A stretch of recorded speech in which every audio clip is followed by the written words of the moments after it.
This emergency. Can this be anonymous? What are you reporting? Double homicide? That happened at April? If you want to help me, then don't ruin my life. I'm not gonna lie, it felt amazing.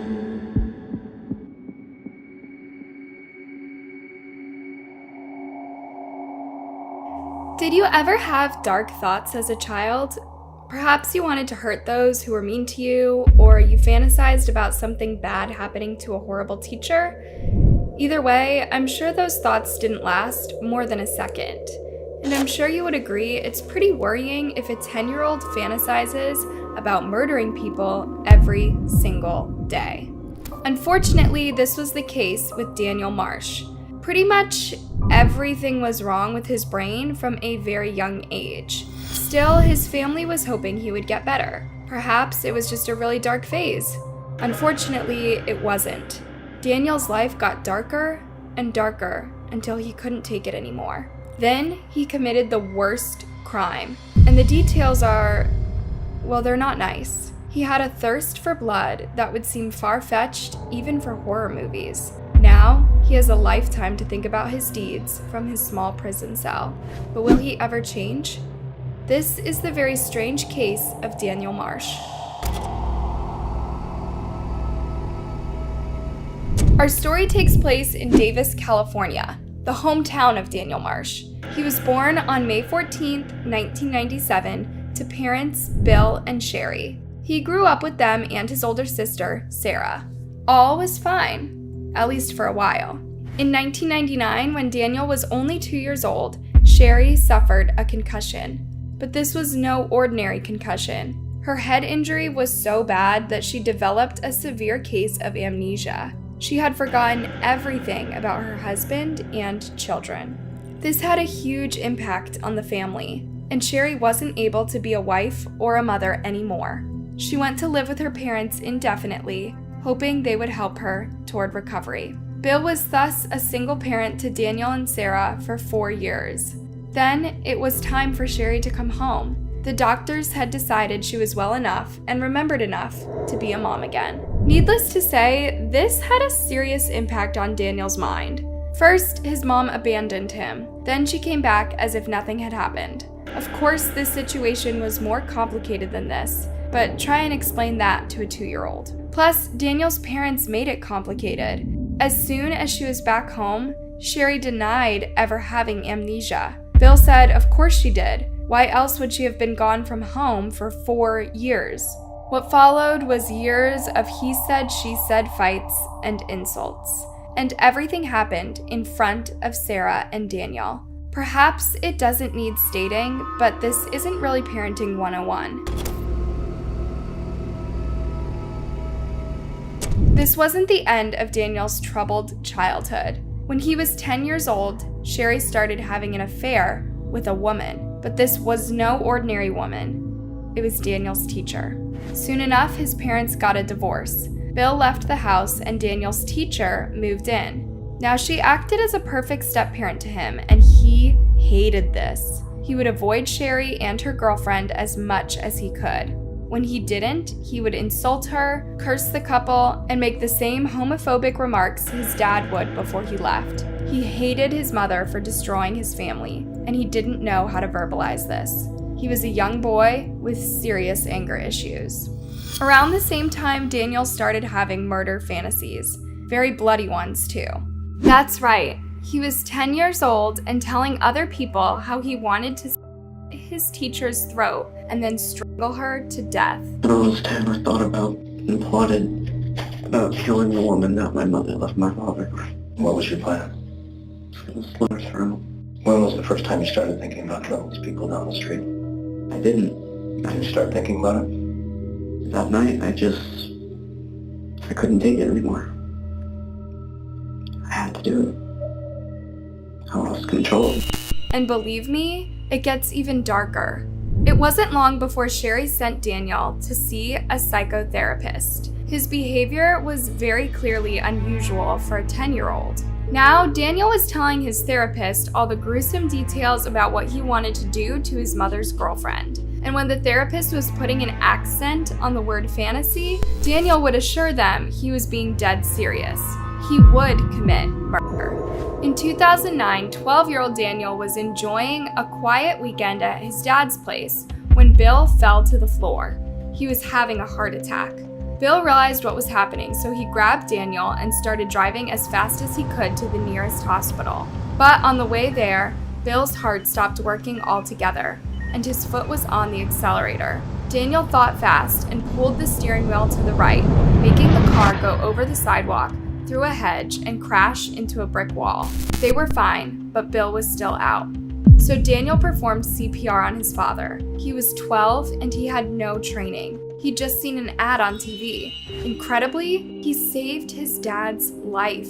He even made the local headlines for that. Then he got the Red Cross Heroes Award. All of a sudden he passed out and sort of flew back into his seat. I grabbed onto the steering wheel and directed it off to the side of the road, started pounding on his chest, and after about 30 seconds he came back. It was a big moment for Daniel and his family, but unfortunately, it wasn't a positive one. Daniel was seriously traumatized by the event, and every little moment at home would trigger him, making him relive the trauma. Sherry was at a loss, and so were Daniel's teachers and peers. He was a complete outcast, and he seemed uninterested in making friends or doing well at school. In fact, he didn't seem to have interest in anything, really, except for murder. But no one knew this. He tried to show it, but in a pretty strange way. He would approach people and say, "Hi, I'm Dan, and I like the dark." Imagine saying that in high school. Unfortunately, there are bullies in every school, and the ones in Daniel's school didn't cease to mock him for this. They only made Daniel retreat even further inside of his own mind. By the age of 14, everything that could be wrong with Daniel's mind was wrong. He was obsessed with starting fires, he would harm animals, and he would wet his bed.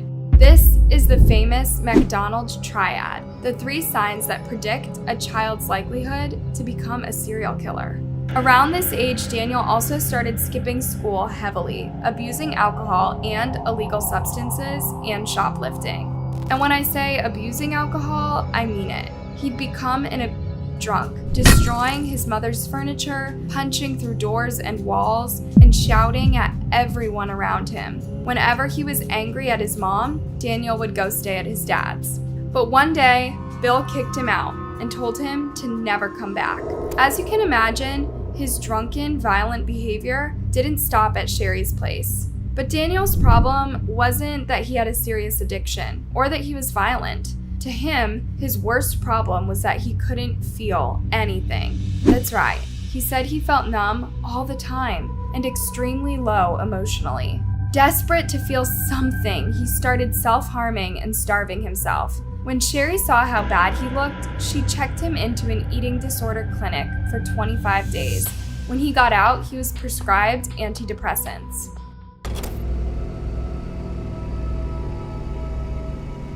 It was 2013 and Daniel was combining prescription pills, alcohol, and illegal substances on a daily basis. His murder fantasies were only getting worse. Now, he didn't just want to kill his mother's girlfriend. According to his therapist, Daniel wanted to kill everyone in his sight. Whenever he would pass someone on the street, he would think about all the ways in which he could murder them. So, how would you kill me? There's a lot of ways. Beating you to death with your tie. Okay. Beating your face into the mirror until it broke and using the glass to cut your arteries. Gouging your eyes out and just smashing your face into the wall. It's nothing personal. Nothing personal, right? In fact, Daniel even told his therapist that he would gladly murder them. He didn't have a rational voice anymore, putting a stop to his terrible fantasies. And just like he'd said when he was just 10 years old, he was serious about making them come true. Here's where it gets really creepy. Daniel told dozens of people about his murder fantasies. He was pretty open about it on his Facebook account too. Yet, no one lifted a finger to prevent him from killing someone. At school, he would tell his classmates how he wanted to skin people alive and cut off their eyelids so they could watch him torture them. When he saw a school counselor, he told him he wanted to do a school shooting. Apparently, if your patient doesn't give you a victim's name when he says he's planning a murder, then you can't call the police. Since Daniel never told the therapist who he wanted to kill, they were powerless. But what about a school shooting? It's very rarely that shooters choose their victims. It's usually a spree. They shoot anyone they see. Why didn't the counselor take it further? Why didn't any of Daniel's classmates raise concerns? It might be that some of Daniel's friends were just as troubled. Daniel was now 15 and he had a bunch of friends. He even had a girlfriend. You might think this is nice, Daniel was finally becoming social. But wait till you hear what they were doing together. Daniel, his girlfriend, and a couple of their friends would gather at someone's house and watch illegal videos on the dark web.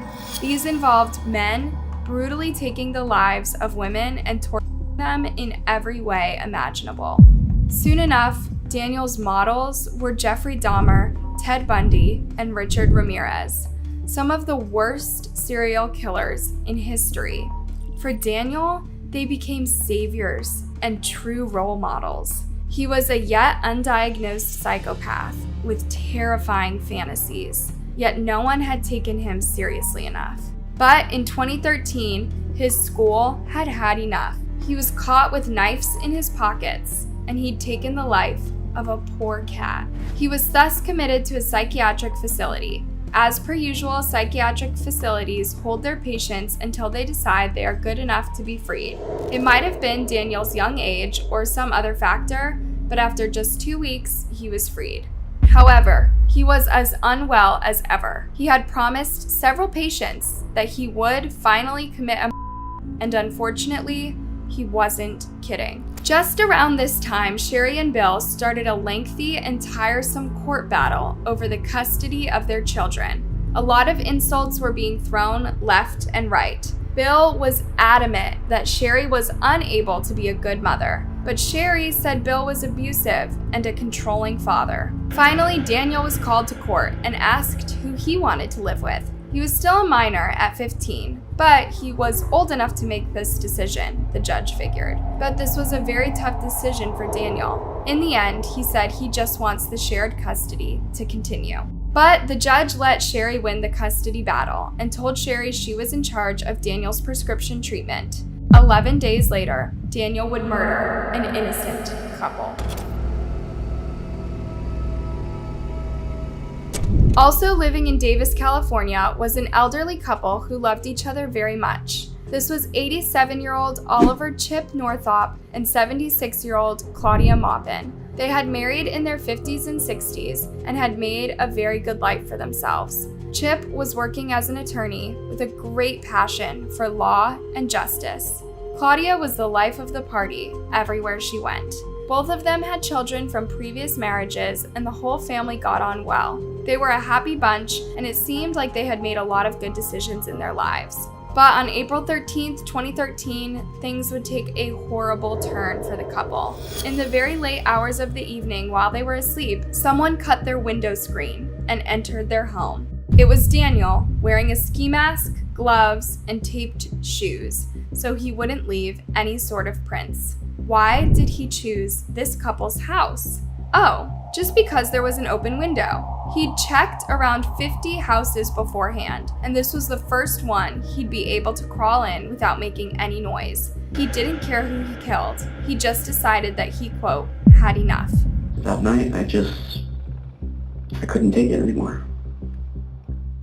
I had to do it. I lost control. So he cut the window screen, crawled inside Chip and Claudia's kitchen, and then went upstairs into their bedroom. They were already asleep, so he climbed on their bed frame and just watched them sleep for 10 minutes.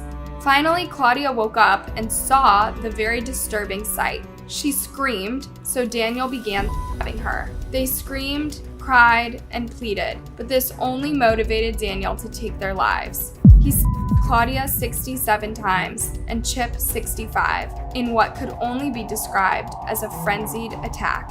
He loved every second of it, and he wanted more. The couple lay lifeless now on a red bed, but Daniel wasn't done yet. Trigger warning, it is about to get very nasty. Daniel opened his victims and dismembered them. Then he removed their fat. Then he proceeded to do even more gruesome things to their faces. And if that wasn't enough, he left a phone inside Claudia and a drinking glass inside Chip's. As one of the worst teenage psychopathic killers, who knows if he was telling the truth? It's not like it matters though, he'd already done the worst thing imaginable. He fled the scene and left 0 fingerprints or footprints. The next morning, Chip and Claudia's friends got worried when they didn't show up to their activities. Chip was supposed to attend a folk group, and Claudia was awaited at the local church. When their friends spoke to each other and realized something bad had happened, they grabbed a car and rushed over to their place. Soon enough, they found the slashed window screen. They now knew the couple had been hurt, but when they stepped inside the house, they were not prepared for what they were about to uncover in the bedroom. The police were immediately called to the scene. It was too late for the couple, but not too late to catch the killer. And they had to act fast. Someone who does something as gruesome as this could very well go on a spree. The investigation was not an easy, straightforward one. Remember, Daniel hadn't left any fingerprints inside the house, and he was wearing gloves too. The Davis police worked hard to gather any relevant clues from Chip and Claudia's home, but all they noticed was that nothing had been stolen. This was pretty strange. In the case of older people, it's usually burglars who hurt them. They'd acquired valuables and they're easy targets, unfortunately. But nothing had even been touched in this house. The perpetrator had come especially to end them. The FBI were called to the crime scene as well. Perhaps their team was more prepared to gather prints that the local police weren't, but this wasn't the case. In fact, the FBI concluded the same thing. The killer was extremely well prepared. He had calculated every move so that he would leave no trace. What they didn't know was that this psycho killer was 15 years old. Sadly, the police had absolutely nothing on the criminal, and their suspect pool was pretty much everyone in Davis. So, incredibly enough, the case went cold. The police were just keeping an eye out for strange information and urging people to come forward if they knew anything about this horrific incident. In the end, it would be Daniel who gave himself away, and this is because he couldn't help but brag to all of his friends and schoolmates about it. That's right, he was awfully proud of what he'd done, and he wanted to share his great deed with the world. For him, this horrific act was an achievement, something he had fantasized to do for at least 5 years. Now he was letting everyone know he had finally fulfilled his most burning desire. By June, 2 months after the attack, Daniel's friends finally decided to talk to the police. Davis, police emergency. Can this be anonymous? What are you reporting? Double homicide? That happened at April? You're reporting that, or you have information regarding that? I have information regarding that. What are you calling to report, sir? The double homicide that happened in April this year? This was Daniel's friend, and he wanted to make sure he wouldn't get in any trouble for not talking sooner. He also wanted to make sure his mom wouldn't hear about this. What can you tell me about that? Everything, actually. Daniel Marsh. Daniel Marsh. Yeah, Daniel Marsh or Dan Marsh. He cut in the stomach of both the people, and he put a phone in the woman and a cup in the guy. The reason why I want to remain anonymous is because if my mom finds out, she will send me to military school. The police officers were pretty baffled about the name. Daniel Marsh was the 12-year-old hero who'd saved his dad's life and earned a Red Cross Hero Award. Now, 3 years later, he was a psychopathic murderer. The other question was, how come none of his friends called the police sooner? This was a truly gruesome act. Did no one think that Daniel should be in prison? Apparently, they were scared of him. Like many psychopaths, Daniel controlled his friends with manipulation and threats. And in May 2013, a month after the acts, Daniel was finally diagnosed as a psychopath at his psychiatrist's clinic. In fact, he scored positive on pretty much every type of psychopathic behavior possible. That same month, he was named Student of the Month at his high school. Sheesh. But later that month, he was expelled. A teacher had caught him with knives again. That's when his girlfriend broke up with him, and that's when his friend called the police. He simply feared for the girl's life. A few nights before the call, Daniel had broken into her house. After making the 911 call, Daniel's friends went over to the police station and gave a full statement. It turns out that Daniel had given him every single detail of the horrible crime he'd committed. Well, he talked about killing people a lot. I didn't really take it seriously and killed someone. He cut both of them open. It's just to see the insides or something. And then he went to the woman, I think, and he wanted to know how an eye looked like. They tried taking it out with a knife, but he said it was really hard, so he couldn't do it. On June 17th, Daniel was finally arrested and brought over for questioning. At first, he was a quiet, well-spoken guy. Hi, you must be Daniel? Yeah, that's Chris. Yeah, nice to meet you. His first game was complete denial. He knew about the murders, but he had nothing to do with them. What do you know, Dan? I just know that somebody broke into this old couple's house and killed them. That one kid, there's always that one outcast. Slowly but surely, the detectives drove him to the crucial moment.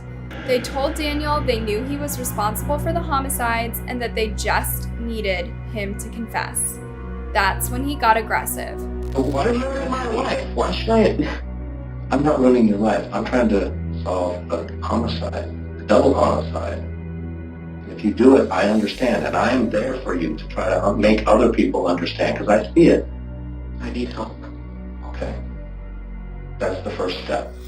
When the police played him with the recording of his friend reporting everything, he started telling them off for trying to ruin his life. He even asked them if they knew how scared he was, like it was the cops' fault for him being there. Then he started begging them not to go to prison. If you want to help me, then don't ruin my life. Anything, send me to the psychiatric hospital. Every time I look at someone, in my mind, I see flashes of images of me killing them. He went on to tell the detectives how excited and exhilarated he felt while butchering his victims. He also described how he calculated every step so that he wouldn't leave any trace inside the house. He was very proud of his deed. I'm not gonna lie, it felt amazing. The most exhilarating, enjoyable feeling I've ever felt. It was pure happiness and adrenaline and dopamine, just all of it rushing over me. Daniel also said he couldn't help his urge to kill people. He's always wanted to do harm, and he can't change that. It was very, very easy for the detectives to charge him with the 2 first-degree murders. And right now we're getting our first look at the 16-year-old accused of murdering an elderly couple in Davis. Prosecutors say the man there with the tie, Daniel Marsh, hid in the couple's home, waiting for them and then them in their final hour. Daniel was tried as an adult for the sheer horror of his crimes. He was also denied bail. At his trial, some of his friends supported him simply because they couldn't imagine him doing something so horrific. He did have a lot of joy in his life, and personally, I couldn't ever see him doing what he's been accused of, just from the side that I've seen from him. Daniel Marsh pleaded not guilty for reason of insanity. Of course, he wanted to go to a psychiatric hospital, a much lighter experience, and a shorter sentence overall. He could get out in no time if he manipulated the doctors into believing he was well. His defense team tried to paint the picture of Daniel suffering mentally from all the medication he'd been prescribed. But then came the prosecution with a detailed description of what Daniel had done to that couple. Imagine finding an excuse for that. It's not like antidepressants make you torture people. Daniel was found guilty and sane. But because he was still a minor, he couldn't receive a death sentence or life imprisonment without parole. So he got life in prison with the possibility of parole after 52 years. Our fight is to keep a psychopath in prison where he belongs. He has the potential to be on the streets, and that puts everybody at risk, not just us. If he got out, do you think that he would do this again? Absolutely. We know he will do it again. That isn't a if. That's a win. Still, through 1 or 2 loopholes in Californian law, Daniel got the possibility for parole in 25 years. It's a pretty light sentence for a crime so severe, but it also doesn't mean that Daniel will ever be granted parole. Then, in 2021, his sentence changed again. In conclusion, the seriousness of the offense, both in terms of its sophistication and the gravity, along with the finding that Marsh has made little progress in rehabilitation in the past 5 years, support the ultimate ruling in this court to transfer the case to adult criminal court. There is a preponderance of evidence to support this order. Then, a truly strange thing happened. Daniel was invited to give a TED Talk on finding humanity. I came to realize that there are no such things as evil people in this world. Only damaged people embrace our humanity. Whether he has found some sort of redemption or is just manipulating the system into giving him a lower sentence, we'll never know. Or won't we? Throughout the whole TED Talk, he spoke about how he is a victim of mental health struggles and medication, and how he deserves a second chance at freedom. What makes this case truly sad is the fact that it could have been averted. Daniel spoke for years about his murder fantasies, almost like he wanted someone to stop him, and no one did. And in 2013, it was too late.